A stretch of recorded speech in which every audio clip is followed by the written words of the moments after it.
और सुदामा जी पूछ रहे हैं और कह रहे हैं,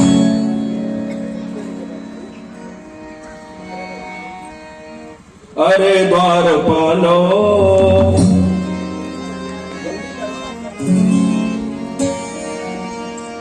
देखो देखो ये गरीबी का कृष्ण के दरबार में विश्वास लेके आया हूँ। मेरे बचपन का यार है वो मेरा साथ, यही सोच कर मैं आस करके आया हूँ।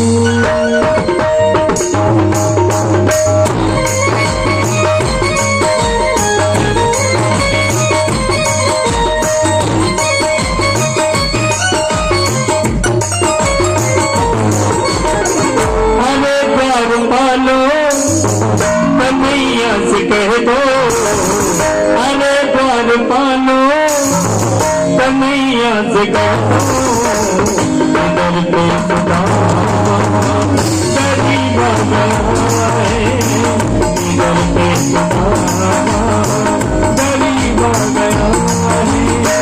भटकते भटकते न जाने कहाँ से, भटकते भटकते न जाने कहाँ से तुम्हारे महल गरीब आ गया है, तुम्हारे महल गरीब आ गया है। अरे द्वारपालो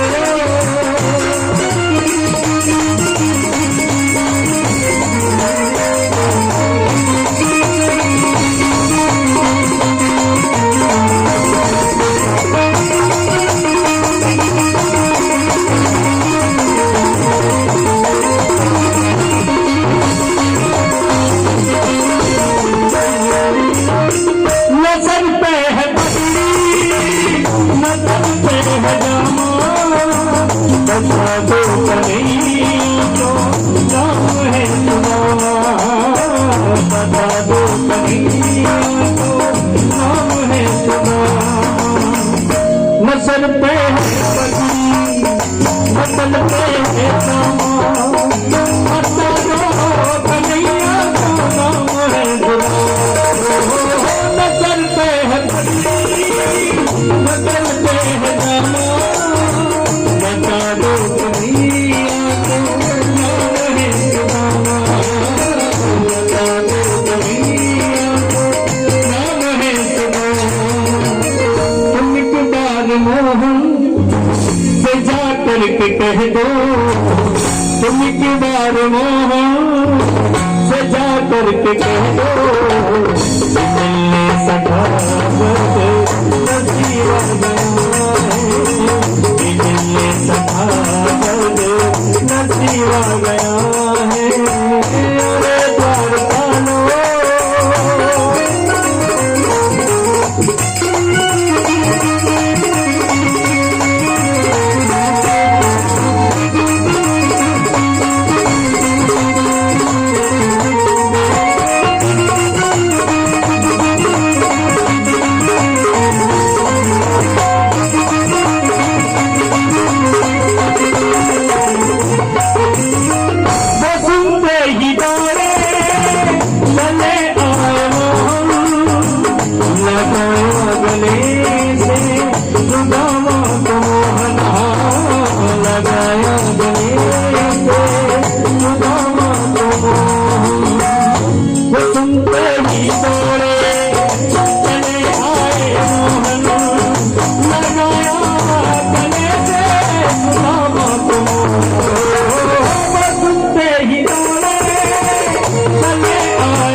अचंभा हुआ रुक्मणी को बड़ा ही अचंभा, ये मोहन कैसा अजीब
सुदामा जी आज आए हैं, भगवान ने आज अपने सिंहासन पर बैठारा।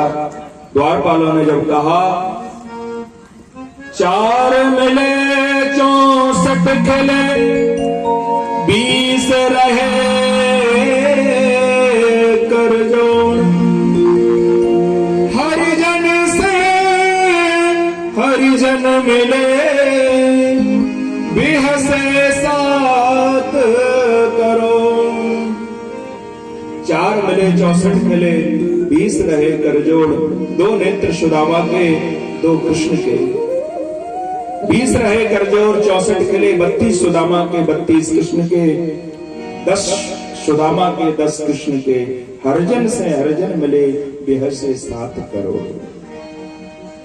अरे भैया सुदामा, आज तो आपने मुझको बड़े ही इत्मीनान में दर्शन दिए हैं, और यह आपने अपनी कहा गुस्सा बना रखी है।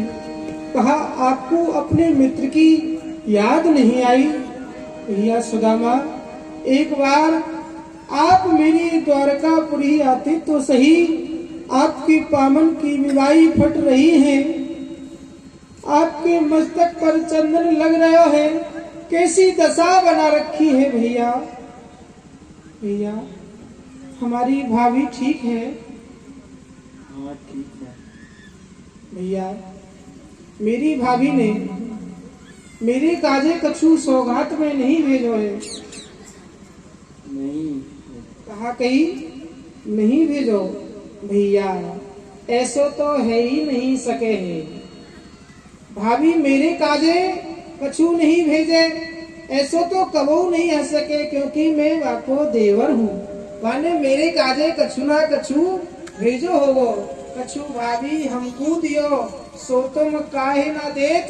चाप कोठरी कांक में रहे कौन सो हेत। अरे भैया, आप अपनी या कांक में कोठरी को दवाई के काय को बैठे हो। यह मेरी सभा तुम्हारे इन तंदुलन से बुरो नहीं मानेगी भैया। यह तो मेरी भाभी ने मेरे काजे सौगात भेजी है। मेरा मित्र मेरी काजे कछु लेके आया है। लाओ भैया। आज सुदामा जी से भगवान ने पूछा, भैया भाभी ने कुछ कहा तो नहीं था? सुदामा बोले, भैया भाभी ने कुछ और नहीं कहा था, केवल एक बात कही थी कि 1 मास 2 पाख में 2 एकादशी होए, और मेरे घर नंदलाल जो नित्य एकादशी होए। 1 महीने में 2 पक्ष होते हैं, 2 पक्षों में 2 एकादशी होती है, और मेरे घर में एक भी दिन ऐसे नहीं जाता है कि जिस दिन निर्जला एकादशी का व्रत ना होता हो। भगवान बोले भैया भाभी से भी कह देना, होनी थी सो हो गई, अब ना ऐसी होए, भाभी तेरे भवन में नित्य द्वादशी होए। भैया कुछ भेजा नहीं, भाभी ने कहा भैया कुछ था ही नहीं। भगवान ने देख लिए कि कुछ तंदुल सुदामा लिए है, तुरंत पोटली को छीना, एक मुट्ठी तंदुल खाए, सुदामा एक लोक की संपत्ति दी। दूसरी मुट्ठी तंदुल खाए, सुदामा 2 लोगों की संपत्ति दी।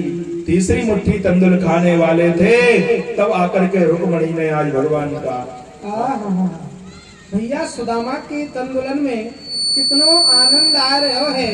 इतनो आनंद तो मोकू मैया यशोदा के गोद में बैठ के माखन मिश्री खावे में। जय हो जय हो जय हो। मैं भैया सुदामा की एक मुट्ठी तंदुल खाए, मैं भैया सुदामा को 1 लोक की संपत्ति दूं।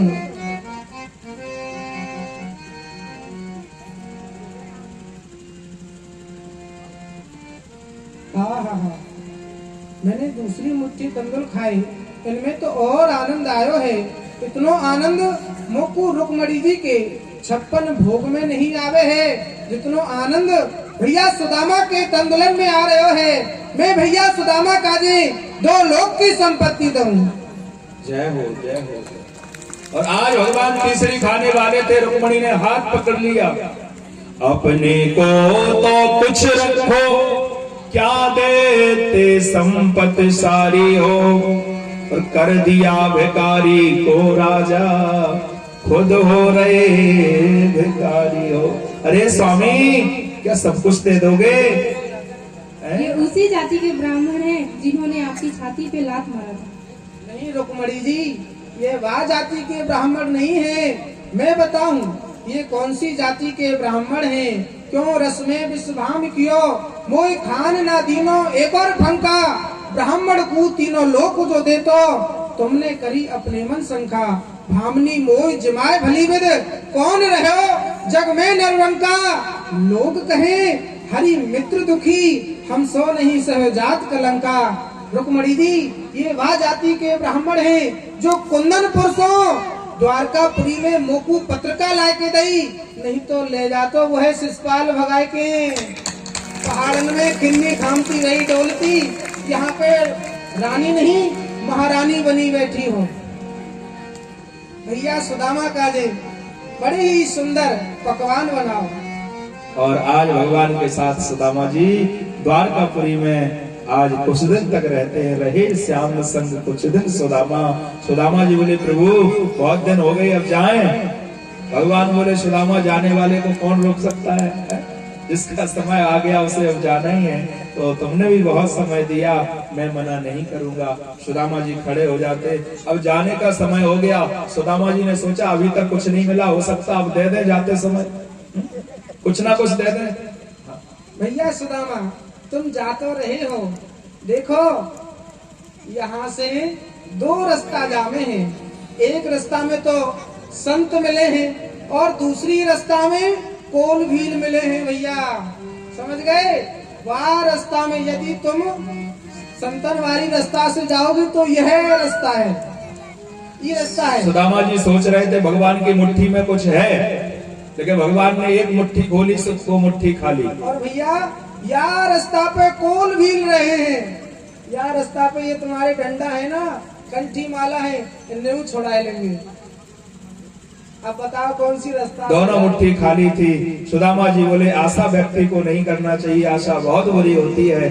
पर सुदामा जी के अंदर तो कोई लोभ लालच था ही नहीं, शुरू से नहीं रहा। कहा जो ठाकुर जी की इच्छा है। सुदामा जी आज चले हैं और आज द्वारकापुरी से सुदामापुरी के लिए प्रस्थान कर जाते हैं। बोल सुदामा जी महाराज की, द्वारकाधीश भगवान की जय। श्री राम। आज भगवान भी अपना दरबार समाप्त करके प्रस्थान करते हैं और सुदामा जी आज पहुंच जाते हैं सुदामापुरी में। सुदामा की पत्नी सुशीला ने देखा, आरती की थाली लगाई और आज सुदामा जी की आरती उतारने लगी। सुदामा जी बोले देवी अपने पति की आरती उतारना है, मेरी क्यों उतार रही हो? सुशीला बोली बा संपत्ति 4 दिनों में पति ही पत्नी को भूल गया। कहा स्वामी मैं आपकी पत्नी हूँ। कहा मैं तो पहचान ही नहीं पा रहा हूँ, कोई लक्ष्मी लग रही हो तुम तो। हा? तब तो महाराज क्या किया, चारों पुत्रों को चरणों में डाल दिया। कहा महाराज मुझे नहीं पहचान रहे हो तो इनको पहचानो। भूषण भूषित बसन से पहचानी जब नार, चले सुदामा महल में कह जय कृष्ण मुरार। आज उन महलों में सुदामा जी प्रवेश किए और कहा देवी देखो भगवान की कृपा है, आज देखो इस महलों में भगवान ने दे दिए, महल दे दिए, लेकिन देवी अब मैं इन महलों में नहीं रहूंगा। सुदामा जी उन महलों को छोड़ के जंगल में जाके भगवान का भजन करने लगे। बस सुदामा जी की कथा से यही शिक्षा लेना है, जब संपत्ति नहीं थी तब भी कोई लोभ नहीं, कोई लालच नहीं, भगवान का भजन करते थे। जब संपत्ति आ गई तब भी उस संपत्ति में लीन नहीं रहे, सब छोड़ के जंगल में भगवान का भजन करने लगे। आगे चल करके कहते हैं आज महाराज राजसूय यज्ञ हुआ, सभी पांडव भगवान के उस राजसूय यज्ञ में आए। आगे चल करके दशम स्कंद विश्राम हुआ। एकादश स्कंद में कहते हैं यदुवंशियों की संख्या 56 करोड़ हुई। भगवान ने समय समय पर अपने सभी यदुवंशियों को ज्ञान दिया। कहते हैं आज साम के पुत्र ने संतों की परीक्षा ली, लेकिन आज महाराज क्या होता है, साम जो थे दुर्वासा जी के सामने साड़ी पहन के आए। कहा महाराज पुत्र होगा कि पुत्री? दुर्वासा जी को क्रोध आ गया। कहा ना पुत्र होगा ना पुत्री, तुम्हारे पेट से मूसल उत्पन्न होगा जो तुम्हारे वंश को नष्ट कर देगा। संत का श्राप लग गया। वसुदेव जी को पता चला, मूसल को पिछवा करके समुद्र में फेंकवाया, राख बन गई थी। कहते हैं वह राख इकट्ठी हुई किनारे किनारे, उसी राख में से एरा नाम की घास उत्पन्न हुई। और यदुवंशियों ने क्या किया, उस घास को उखाड़ते हैं, एक दूसरे में मारना शुरू कर दिया। भगवान ने देखा मेरे जाने का समय आ गया। प्रभास क्षेत्र में भगवान शेषनाग जी के साथ आए। शेषनाग जी ने कहा प्रभु मैं जाऊं, लीला का समय पूर्ण हो गया। भगवान बोले शेषनाग जी प्रस्थान करो। शेषनाग जी ने शेष अवतार धारण किया, समुद्र में छलांग लगाई और वहां से प्रस्थान कर जाते हैं। बोल शेषनाग जी महाराज की। भगवान बैठे हुए थे, एक बहलिया आया। बहलिया ने सोचा कोई हिरण बैठा हुआ है, हिरण समझ करके बाण मारा, भगवान के चरणों में बाण लगा। बहलिया दौड़ा दौड़ा आया, पर कोई वो बहलिया नहीं था, कोई हिरण नहीं था, भगवान स्वयं थे। बहलिया रोने लगा, भगवान मुझसे गलती हो गई। भगवान बोले चिंता मत करो, मेरी मर्जी के बिना कुछ नहीं होता है, इसमें भी मेरी मर्जी थी इसलिए ऐसा हुआ। कहते हैं बहलिया कोई और नहीं, पूर्व जन्म का बाली था, वही बहलिया बन के आया। उसके महाराज बाली के साथ जो भगवान ने छक्के बाण मारा था, वही कार्य आज पूर्ण कर दिया। आज भगवान के लिए विमान आया, भगवान अपने धराधाम के लिए प्रस्थान किए। भागवत जी का एकादश स्कंद विश्राम हुआ, द्वादश स्कंद प्रारंभ हुआ। सुखदेव जी कहते हैं परीक्षित भगवान का प्रस्थान हुआ, कलयुग का आगमन हुआ, द्वापर का अंत हुआ, कलयुग का प्रारंभ हुआ। कलयुग में हजारों दोष हैं, हजारों अवगुण हैं, लेकिन एक गुण है, कलयुग केवल पुनीत प्रतापा, मानस पुण्य होए नहीं पापा। पहले के समय में जो करते थे या मन में पाप आते थे वो भोगते थे, कलयुग में जब तक करेंगे नहीं, जब तक भोगेंगे नहीं। कलयुग के अनेक दुर्गुणों का वर्णन किया। कहते हैं परीक्षित तुम्हारे मन में कोई शंका तो नहीं है? परीक्षित बोले महाराज मैं आज मर जाऊंगा। सुखदेव जी को थोड़ा क्रोध आ गया, परीक्षित मरता तो ये शरीर है, आत्मा कभी मरती नहीं है। तुमने 7 दिन की कथा सुन ली, इसलिए तुम्हारा तो मोक्ष हो गया। शुद्धोस्मि अनुग्रहीतोस्मि भक्ता करुणात्मना। परीक्षित कोई मन में शंका तो नहीं है? कहा महाराज मेरे मन में कोई शंका नहीं है। कहा परीक्षित अब कलयुग का आगमन हो गया, तो इसी कलयुग में कलयुग की आयु होगी पूरी 4,32,000 वर्ष, और कलयुग के अंत में संभल ग्राम मुख्य ब्राह्मणश्च महात्मना भवने विष्णु यज्ञ कल के प्रादुर्भविष्यति। उत्तर प्रदेश के मुरादाबाद जिले में संभल नाम की तहसील में विष्णु एस ब्राह्मण के यहाँ कल की भगवान का अवतार होगा। बोल कल की भगवान की जय। आज सुखदेव जी ने यहाँ पर भागवत जी का अंतिम श्लोक गाया। परीक्षित पहले मैं गाऊंगा, उसके बाद आप गाना। तो बंधुओं भागवत जी की पूरी कथा का सार, जिन्होंने 7 दिन की कथा नहीं सुनी, जो अंतिम दिन की सुन लेता है तो उसे 7 दिन का लाभ मिल जाता है। तो आए दोनों हाथ जोड़ करके भागवत जी का अंतिम श्लोक पहले मैं बोलूंगा फिर आप। नाम संकीर्तनम यस्य नाम संकीर्तनम यस्य सर्व पाप प्रणाशनम सर्व पाप प्रणाशनम प्रणामो दुःख शमनः प्रणामो दुःख शमनः तम नमामि हरिं परम तम नमामि हरिं परम सच्चिदानंद रूपाय सच्चिदानंद रूपाय विशोधपत्यादि हेतवे विश्वोत्पत्त्यादि हेतवे तापत्रय विनाशाय तापत्रय विनाशाय श्री कृष्णाय वयं नुमः। श्री कृष्णाय वयं बोल भागवत महापुराण की जय। भगवान का नाम ही सब कुछ है, सभी विकारों को दूर करने वाला भगवान का नाम है। ऐसा भगवान का नाम जो सबके मुक्ति प्रदान करता है, 7 दिन तक हम लोगों ने लिया है। और आज यहाँ सुखदेव जी का परीक्षित जी ने पूजन किया, सुखदेव जी प्रस्थान किए, परीक्षित विराजमान थे। ब्राह्मणों से कहा, तक्षक ने क्यों बचाना चाहते हो परीक्षित ने तो 7 दिन की कथा सुन ली, उनका तो मोक्ष हो गया। क्यों ब्राह्मण का ही श्राप लगा हुआ है, क्यों उसका पूरा नहीं होने दे रहे हो? आज ब्राह्मण ने बात मानी है। आज कहते हैं फल परीक्षित को भेजा है, उस फल को परीक्षित ने काटा, उसमें से तक्षक निकला है, परीक्षित को दंशन किया है। लेकिन परीक्षित ने भागवत की कथा सुन ली थी, इसलिए परीक्षित जी महाराज का मोक्ष हो जाता है। बोल परीक्षित जी महाराज की। भागवत जी को यहीं पर विश्राम दिया जाता है। बंधुओं,